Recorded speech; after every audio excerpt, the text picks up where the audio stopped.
ओम नमः शिवाय। सोमवार का दिन भगवान शिव को समर्पित है। इस दिन पूजा करने से भगवान बेहद प्रसन्न होते हैं। लोग आज के दिन व्रत भी रखते हैं। इस व्रत में भगत भगवान शिव संग पार्वती की विशेष पूजा करते हैं। भोलेनाथ की पूजा अर्चना के दौरान व्रत कथा सुनकर लोग अपने उपवास को सार्थक बनाते हैं। आइए सुनते हैं सोमवार व्रत की पौराणिक कथा। इससे पहले आप हमारे चैनल को सब्सक्राइब करें, बेल आइकन को प्रेस करें ताकि हमारी वीडियो की नोटिफिकेशन सबसे पहले आप तक पहुंचे। वीडियो को लाइक और शेयर जरूर करें। एक समय की बात है, किसी नगर में एक साहूकार रहता था। उसके घर में धन की तो कोई कमी नहीं थी, लेकिन उसके कोई संतान नहीं थी। इस कारण से वह बहुत दुखी रहता था। संतान प्राप्ति के लिए वह प्रति सोमवार को व्रत रखता था। वह पूरी श्रद्धा के साथ हर सोमवार को शिव मंदिर जाकर भगवान शिव और माता पार्वती की पूजा करता था। उसकी भक्ति से माँ पार्वती एक दिन प्रसन्न हो गई। उन्होंने भगवान शिव से उस साहूकार की मनोकामना पूर्ण करने का आग्रह किया। इस पर भगवान शिव ने कहा कि हे पार्वती, इस संसार में हर प्राणी को उसके कर्मों का फल अवश्य मिलता है। जिसके भाग्य में जो हो उसे भोगना ही पड़ता है। लेकिन माता पार्वती ने साहूकार की भक्ति का मान रखने के लिए भगवान शिव से एक बार फिर इच्छा जताई। शिव जी ने माता पार्वती के आग्रह पर साहूकार को पुत्र प्राप्ति का वरदान तो दिया, साथ ही यह भी कहा कि उसके बालक की आयु केवल 12 वर्ष की होगी। साहूकार माता पार्वती और भगवान शिव की बातचीत को सुन रहा था। उसे भगवान के इस बात से ना तो खुशी थी और ना ही दुख। वह हमेशा की तरह शिव जी की पूजा करता रहा। कुछ समय बीत जाने के बाद साहूकार के घर एक पुत्र का जन्म हुआ। जब उस बालक की उम्र 11 वर्ष की हुई तो उसे पढ़ाई के लिए काशी भेज दिया गया। साहूकार ने पुत्र के मामा को बहुत सारा धन देकर उसे काशी विद्या प्राप्ति के लिए ले जाने को कहा। साथ ही मार्ग में यज्ञ कराते हुए जाने का आश्वासन दिया। साथ ही यज्ञ स्थल पर ब्राह्मणों को भोजन कराने और दक्षिणा देने को भी कहा। दोनों मामा भांजे साहूकार के निर्देश अनुसार यज्ञ कराते, ब्राह्मणों को दान दक्षिणा देते काशी की ओर चल पड़े। रात में एक नगर पड़ा जहां किसी राजा की कन्या का विवाह हो रहा था। लेकिन जिस राजकुमार से उसका विवाह होने वाला था वह एक आंख से काना था। राजकुमार के पिता ने अपने पुत्र के काना होने की बात को छुपाने के लिए एक चाल सोची। साहूकार के पुत्र को देखकर उसने सोचा, क्यों न इस लड़के को दूल्हा बनाकर राजकुमारी से विवाह करा दूं।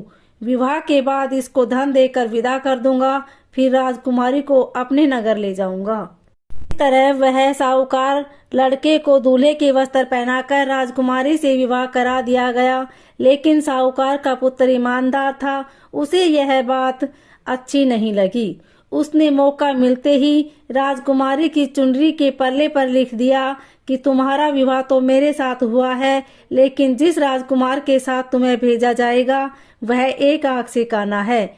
मैं तो काशी पढ़ने जा रहा हूँ। जब राजकुमारी ने चुन्नी पर लिखी बातें पढ़ी तो उसने अपने माता पिता को यह बात बताई। फिर राजा ने अपनी पुत्री को विदा नहीं किया, बारात को वापस लौटा दिया। दूसरी ओर मामा के साथ साहूकार का पुत्र काशी पहुंचा। वहां जाकर उन्होंने यज्ञ किया। जब लड़के की आयु 12 साल की हुई उसी दिन यज्ञ रखा गया। लड़के ने इस दौरान अपने मामा से कहा कि मेरी तबीयत कुछ ठीक नहीं है। मामा ने उसे अंदर जाकर सो जाने को कहा। शिवजी के वरदान के अनुसार कुछ ही देर में उस बालक के प्राण निकल गए। भांजे को मृत देख उसके मामा ने विलाप शुरू कर दिया। संयोगवश उस समय शिवजी और माता पार्वती उधर से गुजर रहे थे।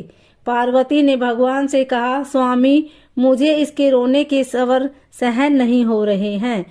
कृपया कर आप इस व्यक्ति के कष्ट को दूर करें। जब शिवजी उस मृत बालक के समीप गए तो बोले कि यह उसी साहूकार का पुत्र है जिसे मैंने 12 वर्ष की आयु का वरदान दिया था। अब इसकी आयु पूरी हो चुकी है, लेकिन मातृभाव से विभोर माता पार्वती ने कहा, हे महादेव, कृपा कर इस बालक को और आयु देने की कृपा करे, अन्यथा इसके वियोग में इसके माता पिता तड़प तड़प कर मर जाएंगे। माता पार्वती के इतने आग्रह पर भगवान शिव ने बालक को जीवित होने का वरदान दिया। शिवजी की कृपा से उस लड़के का पुनः जन्म हुआ। इस तरह शिक्षा समाप्त कर लड़का मामा के साथ अपने नगर की ओर वापस निकल पड़ा। दोनों साथ चलते हुए उसी नगर में पहुंचे जहां लड़के का विवाह हुआ था। राजा ने लड़के को वहां पहुंचते ही पहचान लिया, फिर महल में ले जाकर उनकी खूब खातिरदारी की और अपनी पुत्री को विदा किया। इधर भूखे प्यासे रहकर साहूकार और उसकी पत्नी अपने बेटे की प्रतीक्षा कर रहे थे। उन्होंने अपने बेटे की मृत्यु का समाचार मिलने पर स्वयं प्राण त्यागने का प्रण कर रखा था, परंतु अपने बेटे के जीवित होने का समाचार पाकर बेहद प्रसन्न थे। उसी रात भगवान शिव ने साहूकार के सौपन में आकर कहा, हे श्रेष्ठी, मैंने तेरे सोमवार के व्रत करने और व्रत कथा सुनने से प्रसन्न होकर तेरे पुत्र को लंबी आयु का वरदान दिया है। सोमवार व्रत की विधि: इस दिन सुबह उठकर स्नान करे, फिर शिवजी पर जल चढ़ाने के बाद उन्हें बेलपत्र अर्पित करे, साथ ही भोलेनाथ संग माता गौरी की विधिवत पूजन करे। इसके बाद व्रत कथा सुन अपने व्रत को खोल सकते हैं।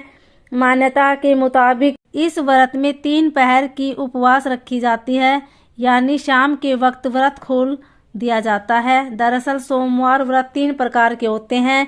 इसमें प्रति सोमवार व्रत, 100वें सोमवार व्रत और 16 सोमवार व्रत, परंतु इन सभी व्रतों में पूजन विधि एक समान ही है।